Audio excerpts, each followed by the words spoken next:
സാറിനെ കാണുകയോ മിണ്ടുകയോ സാറിന്റെ നിഴല് പോലും ചവിട്ടേയില്ല. ഈ അകലം ഞാൻ മരണം വരെ സൂക്ഷിക്കും. എന്റെ ഭാഗത്തെ നിരപരാധിത്വം അപ്പൊ നിനക്ക് മനസ്സിലാവും. ദയവ് ചെയ്ത് നീ എന്നെ ഒന്ന് കേൾക്കണം. എന്റെ മനസ്സിൽ നിന്നും സാറിന്റെ എല്ലാ ഓർമ്മകളും ഞാൻ പിഴുതെറിഞ്ഞു കഴിഞ്ഞു.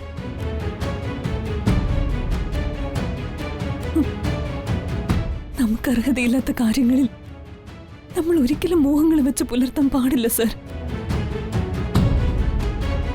നമ്മൾ ആരാണെന്നും നമ്മുടെ മൂല്യം എന്താണെന്നും നമ്മൾ എപ്പോഴും സ്വയം ഓർമ്മിക്കണം.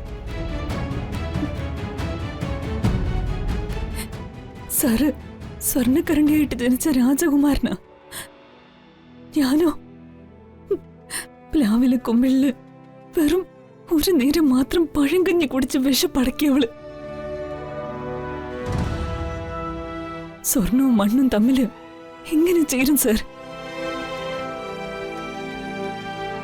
വലിയ മനസ്സുള്ള നിങ്ങളുടെ മുന്നില് ചെറിയ മനസ്സുള്ള എന്നെ പോലുള്ള പാവങ്ങൾക്ക് പിടിച്ചു നിൽക്കാനാവില്ല. ഒരൊറ്റ തെറ്റിന്റെ പേര് ചിന്നുവിനോട് ഒരിക്കലും ക്ഷമിക്കില്ലേ?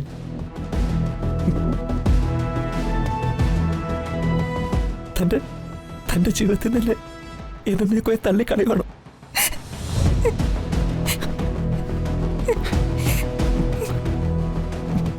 ഞാൻ ഈ വീട്ടിലെ ഇളയ മകനാന്നറിഞ്ഞ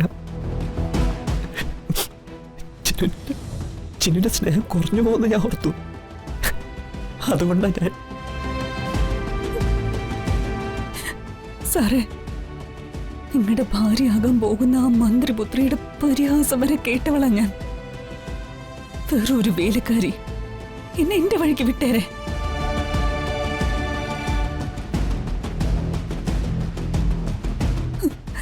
സാറിന്റെ വലിയ വഴിയിലേക്ക് ഇനി ഞാൻ വരില്ല. സാറിനെ കാണുകയോ മിണ്ടുകയോ സാറിന്റെ നിഴല് പോലും ചവിട്ടേയില്ല. ഈ അകലം ഞാൻ മരണം വരെ സൂക്ഷിക്കും.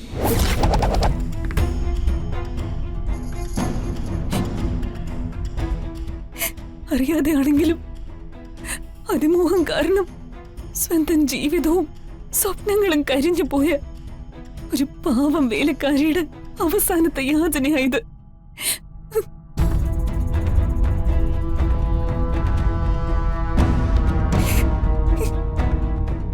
ഇനി എന്നെ ദ്രോഹിക്കരുത് പ്ലീസ്. ദയവ് ചെയ്ത് എന്നെ വിട്ടേക്ക്.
ചിന്നു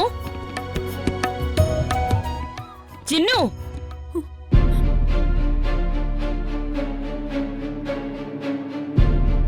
എടി ചിന്നു, ഞാനിവിടെ ഉണ്ട്.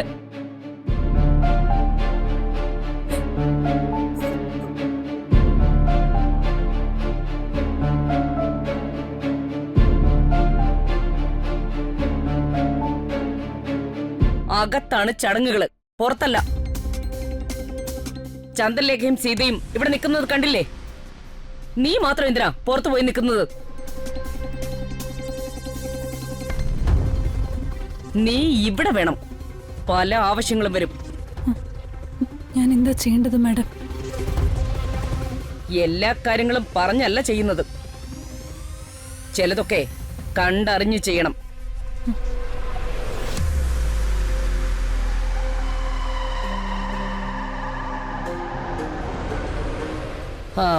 ദക്ഷമോളുടെ ഡ്രസ് ഒന്ന് ശരിയാക്കി കൊടുക്ക.